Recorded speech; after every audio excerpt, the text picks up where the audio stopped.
Hi friends, on today's class we are going to see about valvular heart disease. So the heart which has two input valves and two output valves.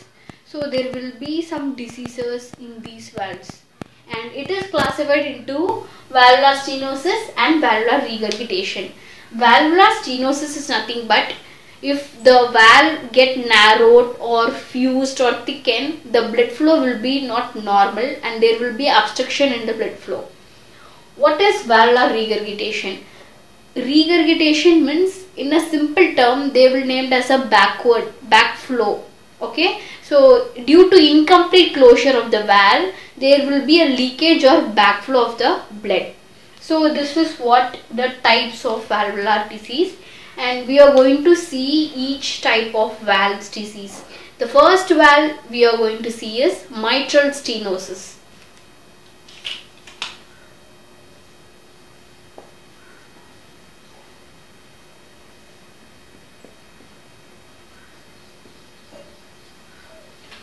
So we are going to take a heart, left atrium, left ventricle, aorta, right atrium, right ventricle, and the pulmonary valve, pulmonary artery, which leads to lungs for oxygenation.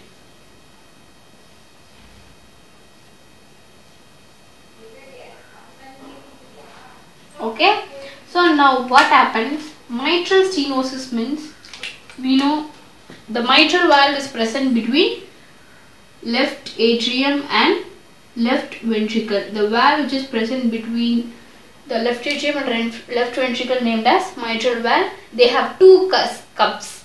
So hence it is termed as bicuspid valve. And if the valve becomes narrowed or fused or thickened, there will be an obstruction of blood flowing from left atrium to the left ventricle. See, if the valve become like this,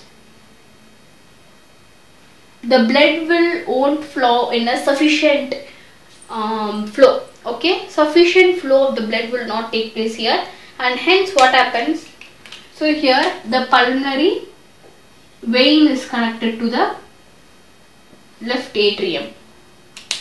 So the definition of the mitral stenosis is the narrowing of the mitral valve which is present between the left atrium and left ventricle. Okay, causes it prevents a normal blood flow and causes obstruction. It is caused by, the etiology will be congenital.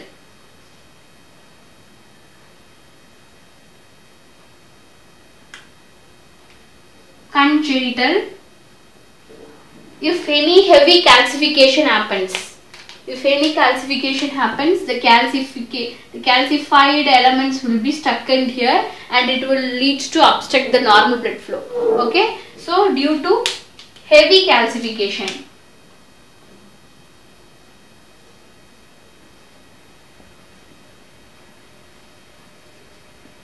And due to rheumatic heart disease.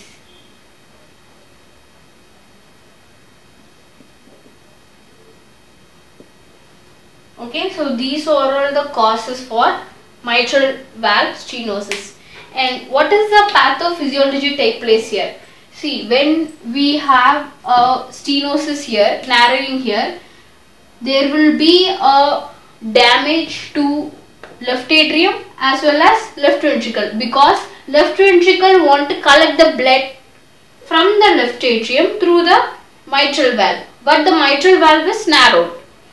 Also, the defect is placed in left atrium, because when the narrowing happens, the pressure will be more on left atrium because blood will not move to the left ventricle. So left atrium has more, it will be in the more pressure. Okay, high pressure in the left atrium If pressure is more in the left atrium, pulmonary congestion happens. Pulmonary vein here. So pulmonary congestion, pulmonary hypertension. So there will be a decreased oxygen and carbon dioxide exchange. And what happens? The blood will be flowing through here. Because pressure is more, the blood is not flowing through here, through the left ventricle, and hence the blood will be moving through the reverse direction. Right ventricle will be hypertrophy, like causing right-sided failure, right side heart failure. And what happens to the left ventricle? So the left ventricle, it receives a small amount of blood. So blood receiving of the blood flow to the left ventricle will be low, and decreased cardiac output. So decreased perfusion to the tissues. So this is what the pathophysiology.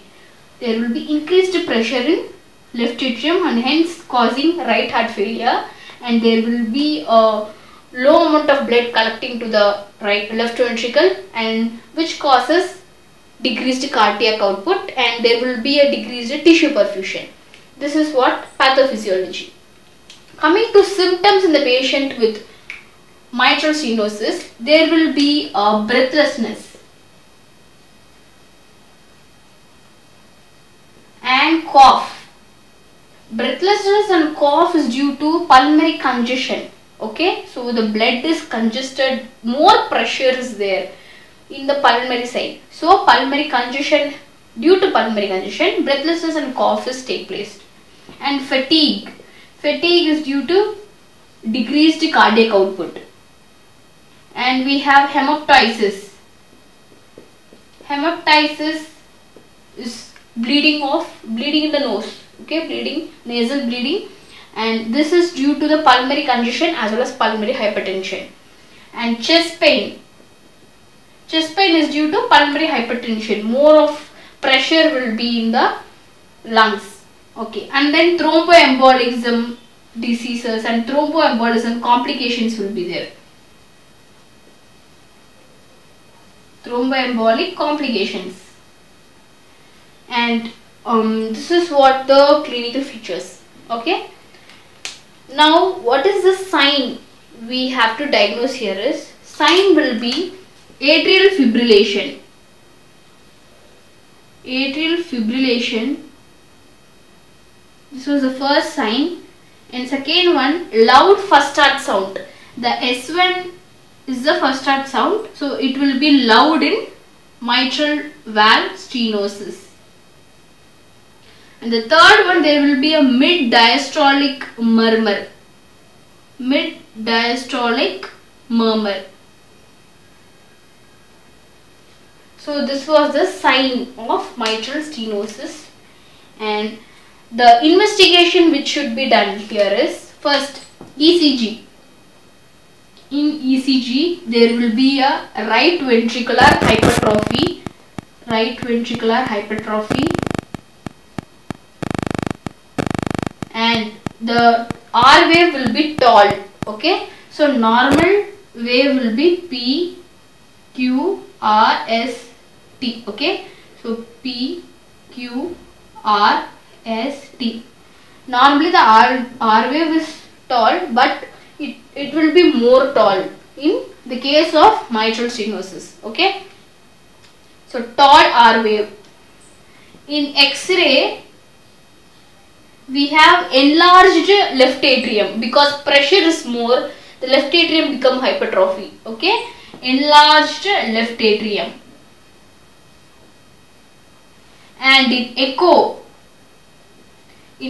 what happens in echo? There will be an enlarged left atrium and as well as reduced valve area. So we can see a reduced valve area.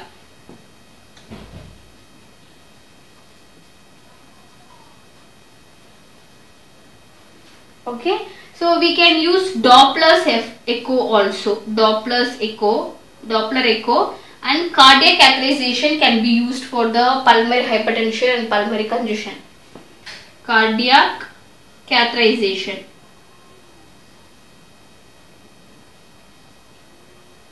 So this is what the investigation. And coming to management, so when we have to see this management, we have both management, medical management as well as surgical. In medical management, we can use diuretics. Diuretics for pulmonary congestion. Okay, to control the pulmonary congestion, we can use diuretics. And second one, digoxin. Digoxin is to reduce the atrial fibrillation. Okay, cardiotonics, it is a cardiogenic agent, and we can use anticoagulants because thromboembolic complication causes. Hence, we can use anticoagulants that reduce the risk of systemic embolism. Okay, so these are the medical management. And coming to surgical management, we have mitral valvotomy. Mitral valvulotomy and mitral balloon valvuloplasty. Mitral balloon valvuloplasty. Mitral balloon valvuloplasty is nothing but, so they will insert a balloon, okay, in the mitral valve because calcification and fatty substance will be presented, hence the obstruction causes. So the balloon will inflate here, and when we returning back, the calcification and fatty things will be comes on the same thing. Okay, so we can use mitral balloon valvuloplasty. And valve replacement.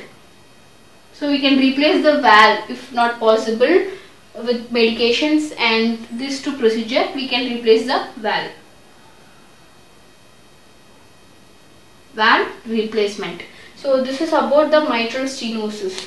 Definition, causes, pathophysiology, symptoms, signs, diagnosis. At last we came to management. And the next video will be on mitral valve regurgitation, backflow of the blood caused by incomplete closure of mitral valve. And we can see on the next video. Until then, this is Nandu. If you have any doubts, comment at the comment box. Take care, be safe, and